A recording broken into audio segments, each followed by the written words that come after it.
I'm Jeff Shankle. I'm the Director of Youth Ministries at Westminster Presbyterian Church in Tiburon, California. Jeff Shankle, Director of Student Ministries at Westminster Presbyterian Church in Tiburon, California. All right. Can you share your history with YouthWorks, how you found out about us, and what all you've done?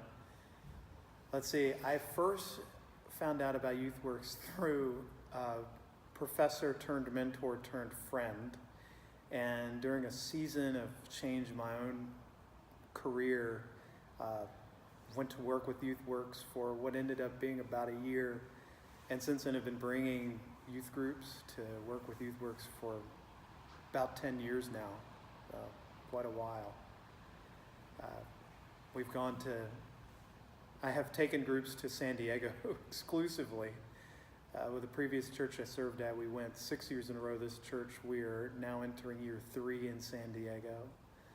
I think the cool part to going every year to the same community is our students get to build relationships in the community on the back of YouthWorks' good work. So as a good example, there's a family that lives in their minivan, a family of 5. They have 3 daughters, ranging in age from 4, 8, and I think 14. And this family, we met them a couple years ago, and our students bought diapers for them and toys and invested their just heavily in this family. And it was unique returning to the same community. The first day we arrived, we saw them and we recognized them, and our students were immediately excited to see familiar faces, people they knew, but they were also pretty quickly brokenhearted because they recognized that their situation hadn't improved noticeably. So going to San Diego every year with YouthWorks, we get to see the fruit of everyone else's work and also be a part of that in a unique and different way. That same family shared church group time with us once. We invited the mom to join us and just talk about her experience and answer any of our students' questions. Our youth were really interested in what their life was like, but we were too nervous to ask them. But because we knew them over a course of time, she said yeah, and she came and sat down, shared a bit about her journey and her children's journey, and our students just got to ask her anything they wanted. Everything from how do you do homework when you don't have a home? The answer is libraries, apparently. How do you keep your nails so clean? They just asked her all kinds of questions. What do they do about health care? And she walked them through how she and her partner decide moment to moment if this is a situation that they should go to the emergency room or not. How much of an emergency is this? So it was as a gift for our students to see and hear firsthand from people that they've been able to get to know over time, So. What kind of impact would you say YouthWorks has had on you or your students? I think YouthWorks has for me personally, YouthWorks has an impact on the greater good of youth ministry and missions and where they intersect. Because where we live in Marin County, 4% of our community goes to church on any given Sunday.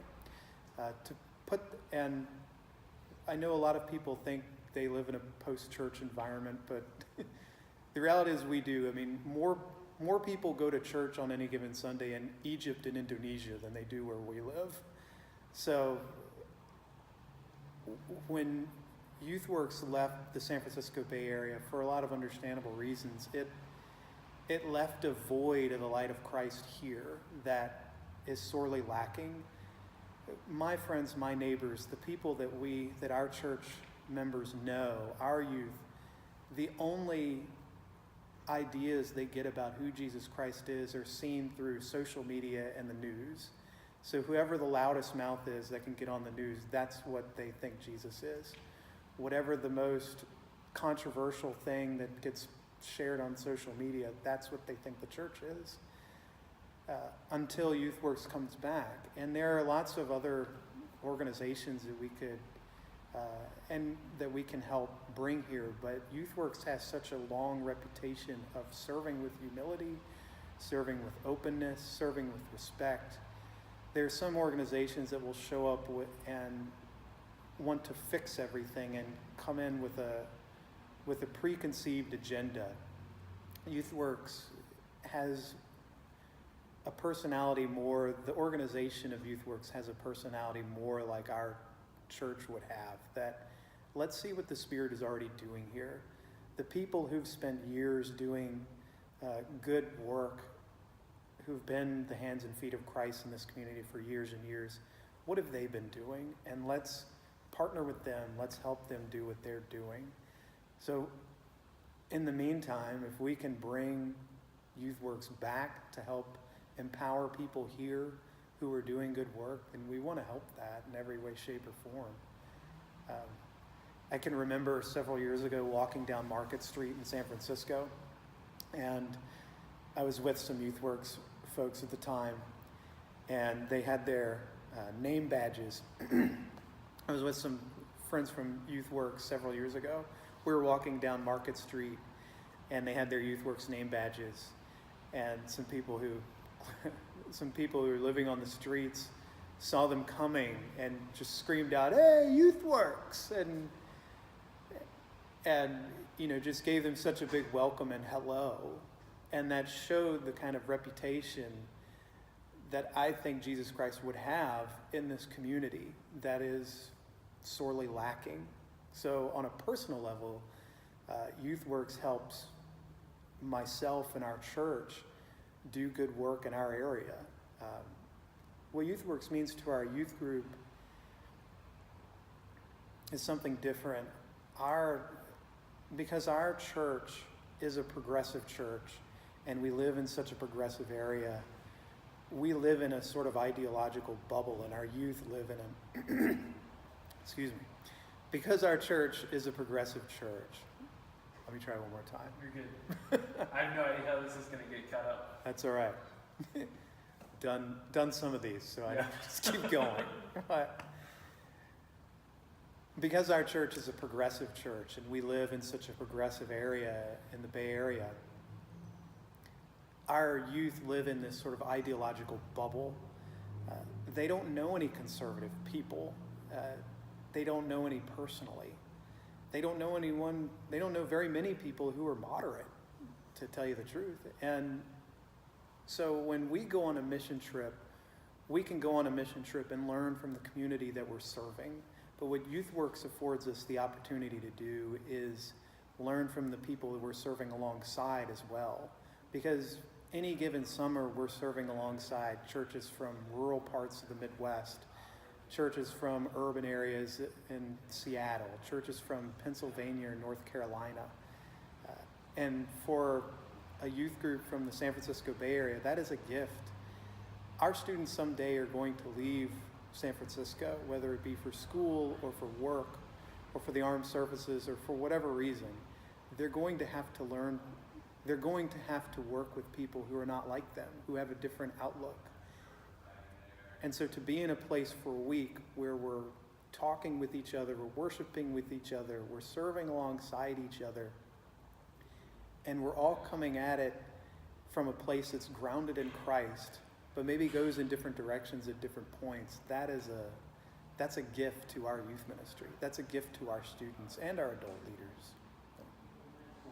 I'll just fire a couple questions at you that I didn't email you. You Sure. can pass if you want to pass. Yeah. I just have a few that I wanted to ask specifically that may fit well with this. I think a lot of people at YouthWorks and people who come on YouthWorks trips see the value of us going to reservation communities or rural communities or small town communities. What would you say the value, where do you see value in YouthWorks, some of the larger urban settings like the Bay Area? You can take your time. I only think of it selfishly, Caleb. Like I just want them here personally. And also, and you can answer this separately or kind of similar to this, would you be willing to share the impact you saw YouthWorks have on Temple Baptist? And you can name them by name if you want, or you can just refer to them as a church in San Francisco. Yeah. When YouthWorks comes to a large city like San Francisco, I think particularly given our times that we're becoming increasingly siloed off into our own communities and our own bubbles, I can remember a church coming here and being surprised to see American flags everywhere, and just thinking to myself, we're in the United States of America. Why are you surprised to see the American flag? So when people come to an urban area like this, we are a complicated, complex mix of different cultures, different ethnicities. We're melting pots.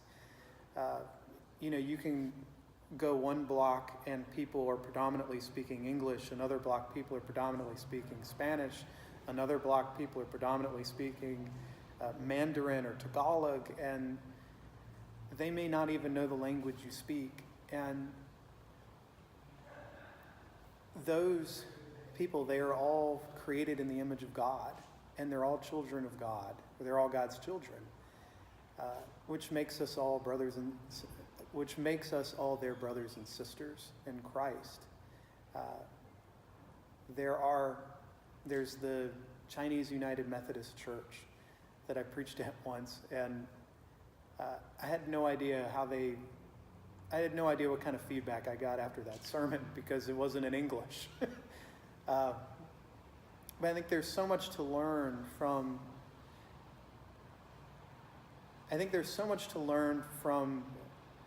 people in urban areas.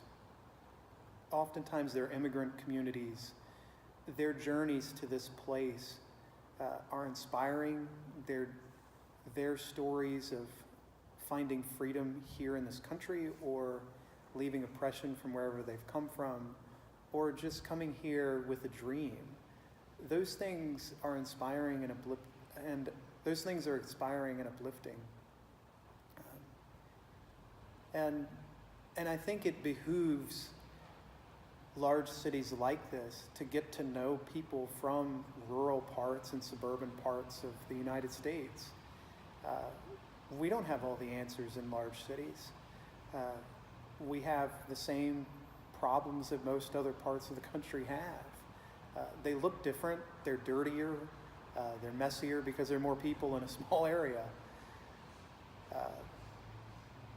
But people that live in areas like this need to get to know people from other parts of the country. We need to know you. We need to know your story. We need to know what your life is like. Just as much as there are preconceived notions of what San Francisco looks like, San Francisco has a lot of preconceived notions about what the rest of the country is like. And the only way we break down those walls is over a meal, is sorting clothes together, is having and doing life together. Even if it's just for a week, we're breaking down those walls. And what YouthWorks does is, by being in a community for an entire summer, my neighbors get to know people from other parts of the country, which tears down prejudices that my area, my neighborhood have about the rest of the country. So. Did you have anything you want to say about Temple? Oh, yeah. Normally I'd be worried about running out of memory at this Yeah. point, but I cleared up 20 gigs on my phone just for this. Wow, I feel that you have 20 gigs. Kind of impressive. I know, right? I delivered a lot of podcasts. Yeah. So there was I think the unique, when we're setting up housing, when we're setting up a missions camp for a summer, the biggest domino to drop is always a housing site. It is a very difficult thing for a church or from some other organization to take on, to recognize that there's going to be 50, 60 people staying overnight in your building for what will seem like weeks on end. I think what YouthWorks has done is they've figured out ways to make that a blessing and a benefit to the housing site as well. They rightfully understand that if they come in thinking that the housing site is here to serve the mission of YouthWorks, then they're going to burn a bridge real fast. That YouthWorks and the churches that work with YouthWorks have to be a blessing to the communities that they serve, have to be a blessing to the housing site. As a great example, there's a church in San Francisco that housed YouthWorks for many years. It wasn't the largest church. It was like a lot of housing sites, smaller, large facility, not that many people attending, mostly an older congregation. And YouthWorks provided a kids club camp that went all summer. And over the course of several years, the pastors on staff wisely built relationships with the families that were coming to be a part of that kids club. And over time, those families started to slowly assimilate into the church at large, so that church didn't need YouthWorks anymore. Now they run their own camp. Now they run their own summer camp, their own kids club throughout the summer without YouthWorks help. So in a very specific way, YouthWorks helped revitalize that church. It didn't probably look like that in year 2 when the paint was being scuffed with shoe marks and such. It was a long-term plan. It was a patient plan. But YouthWorks has the opportunity to be a blessing to the housing sites that they partner with.